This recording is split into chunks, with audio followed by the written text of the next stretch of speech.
Hello friends, welcome to my channel SBS education era. आज के इस वीडियो में हम बात करने वाले हैं class 12 unit 2 solution NCERT text book का एक्सरसाइज का question number 19।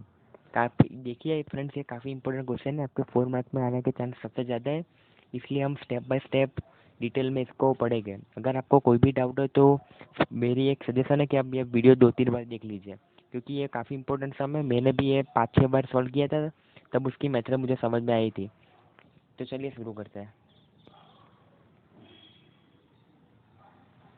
A solution containing 30 gram of non-volatile solute exactly in 90 gram of water has a vapor pressure of 2.8 kilopascal at 298 Kelvin. Further, 18 gram of water is then added to the solution and the new vapor pressure becomes 2.9 kilopascal at 298. Calculate the molar mass of the solute, vapor pressure of the water at 298 Kelvin. तो देखिए, इस पहले तो ये देखते हैं कि हमको क्वेश्चन में दिया क्या गया है और हमको फाइंड क्या करना है। तो यहाँ पे बोला गया है कि एक सॉल्यूशन है जो 30% नॉन वोलेटाइल सॉल्यूट कंटेन करता है 90 ग्राम वाटर में। उसका वेपर प्रेशर है 2.8 किलो पास्कल, उसका टेम्परेचर है 298 केल्विन। और फिर बताया गया है कि उसमें 18 ग्राम ऑफ वाटर ज़्यादा ऐड किया गया है बाद में स्टेप 2 में। तो हमको उसका new vapour pressure 2.9 kilo pascal है। तो उसका हमको मोलर मास फाइंड करना है और वेपर प्रेशर फाइंड करना है। देखिए, हम फिर से समझते हैं। एक सॉल्यूशन है, उसमें 30 gram of non volatile solute है, 30 gram of non volatile solute in 90 ग्राम। उसका वेपर प्रेशर है 2.8 किलो पास्कल एट 298 केल्विन। यह पहला स्टेप। और स्टेप 2 में 18 ग्राम वाटर फिर से ऐड किया गया है। ये 90 + 18, ये फिर से उसमें 18 ग्राम ऐड किया है, तो उसका वेपर प्रेशर बना है 2.9 किलो पास्कल। यहाँ पे 2.8 है, तो हमको कैलकुलेट करना है मोलर मास और वेपर प्रेशर। तो देखिए, फिर हम शुरू करते हैं।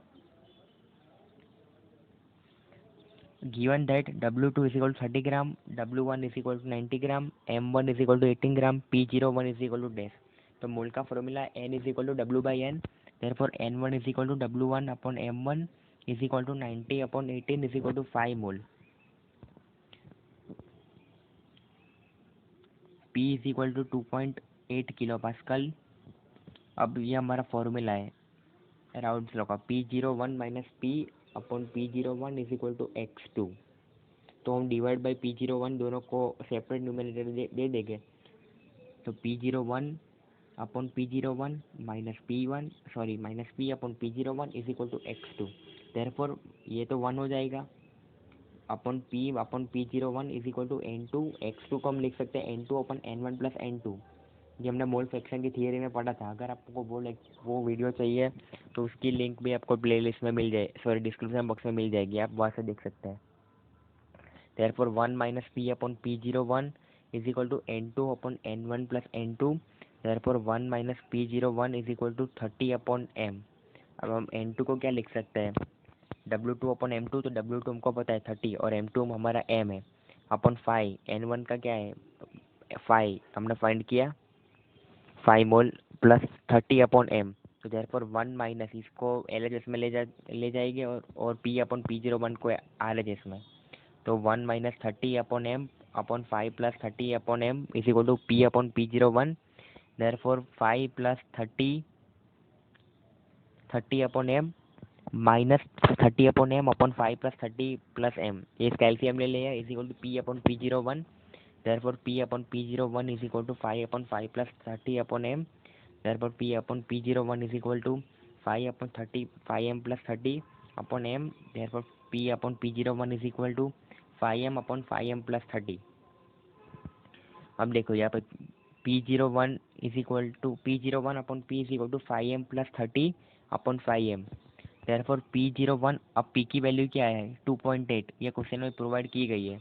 ये फर्स्ट स्टेप का है, अभी B हमने चालू नहीं किया, ये A का ही है। P01/2.8 = 1/30/5M। देयरफॉर P01/2.8 = 1 + ये 5 1 जा और 5 6 जाए + 6/M। Therefore P01/2.8 = M + 6/M। अब नंबर बी, ये हमारा पहला इक्वेशन है। हम बी का भी सिमिलरली ये इक्वेशन बनाएंगे और बाद में दोनों को कंपेयर करके सॉल्व करेंगे। तो B is equal to W1 जो कि है 90 + 18 इज इक्वल टू 108। मैंने बोला था ना कि 90 ग्राम तो है, ऊपर से 18 ग्राम ऐड किया है, तो N1 हो जाएगा अपना W1/M1 is equal to 108/18 is equal to 6 mole. P is equal to 2.9 kilo pascal. P01 minus P/P01 is equal to 30/M + 6 + 30/M। Therefore 1 minus P/P01 is equal to 30/M/6 plus 30/M. P/P01 is equal to 1 minus 30/M/6 plus 30/M is equal to 6 plus 30/M minus 30/M/6 plus 30/M. So P/P01 is equal to 1 minus 30/M plus 6 plus 30/M. तो इसको हम cross multiply कर देंगे और 6 + 30/M upon minus 30/M upon 6 + 30/M। तो ये हमारा हो जाएगा P/P01 is equal to 6/30 plus 30/M। तो ये हो जाएगा P/P01 is equal to 6M/6M plus 30। therefore P01/P is equal to 6M plus 30 upon 6M। therefore P01/P is equal to 1 + 5/M। तो P01/2.9 is equal to M + 5/M। ये हमारा 2। अब हमको divide 1/2 कर देंगे तो हमको मिल जाएगा M की value.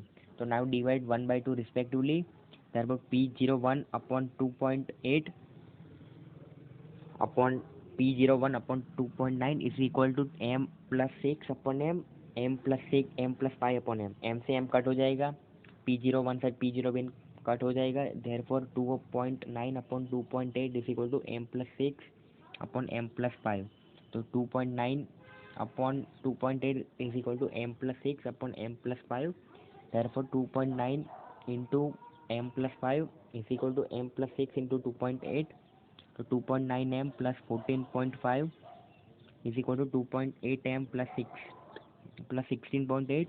therefore 2.9M minus 2.8M is equal to 16.8 minus 14.5। 0.1M is equal to 2.3। M is equal to 2.3/1। therefore M is equal to 23U। ये हमारा एक आ गया। Molar mass of the solute is 23U respectively. अब from 1 P01/2.8 is equal to 23 plus 6/23। therefore P01/2.8 is equal to 29/23। तो P01/2.8 is equal to 1.2608। तो P1 is equal to 1.2608 into 2.8 is equal to 3.53 kilo pascal. ये हमारा final answer है। तो vapour pressure of water है 298 kelvin is 3.53 kilo pascal respectively. I hope आपको समझ में आ गया होगा। आप चाहे तो ये वीडियो 2-3 बार देख सकते हैं और फिर भी आपको कोई डाउट हो तो आप मुझे व्हाट्सएप पे मैसेज कर सकते हैं। अब देखते हैं number 20। A 5% solution by mass of cane sugar in water has freezing point of 271 kelvin. Calculate the freezing point of 5% glucose in water if freezing point of pure water is 273.15 kelvin. देखिए यहाँ पे बोला गया है कि एक solution है 5% solution of cane sugar का, उसका फ्रीजिंग पॉइंट है 271 केल्विन। हमको फ्रीजिंग पॉइंट ऑफ 5% ग्लूकोज चाहिए in water if freezing point of pure water is 273.15 kelvin. तो पहला स्टेप तो देखते हैं। 5% by mass, therefore W2 is equal to 5, W1 is equal to 95। ये 5% हमने इसका कॉन्सेप्ट भी पढ़ चुके हैं थियरी में कि 5 in 95 gram. M2 is equal to 342 gram पर mole. TF is equal to 271 kelvin. T0F is equal to 273.15 kelvin. KF is equal to dash. तो हमको पता है एलियस डिप्रेसिंग इन फ्रीजिंग पॉइंट का फॉर्मूला है final minus initial. therefore delta TF is equal to T0F minus TF is equal to 273.15 minus 271 is equal to 2.15 kelvin. अब ना हमको पता है delta TF is proportional to M है। तो to remove the proportionality we need to put one constant, वो हम रखेंगे KF। therefore delta TF is equal to KF into W। Therefore delta TF is equal to KF into W2 into 1000 upon M2 into W1. Therefore KF is equal to delta TF into M2 into W1 upon W2 into 1000. Therefore 2.15 into 342 into 95 upon 5 into 1000. Therefore KF is equal to 13.97 Kelvin per mole. Similarly number 2 में KF होगा 13.97, जो कि हमने first में find किया था, वही value रख दी है। W2 5, W1 95 ग्राम, तो M2 इज इक्वल टू 180 ग्राम, ये ग्लूकोज का है, इसलिए मोलर मास ऑफ ग्लूकोज हमको पता है 180 ग्राम है पर mole. Delta TF is equal to KF into W2 into 1000 upon M2 into W1। हमको पहले का स्टेप फॉलो करना है, खाली यहाँ पे एक वैल्यू बदल जाएगी, जो हमने KF की वैल्यू फाइंड की है वो यहाँ पे डायरेक्ट रखनी है खाली। तो 13.97 into 5 into 1000 upon 180 into 95। Delta TF is equal to 4.08 kelvin. अब हमको पता है delta TF is equal to T0F minus delta TF, तो 273.15 minus 4.08 is equal to TF is equal to 269.07 kelvin. ये इसका फाइनल आंसर है।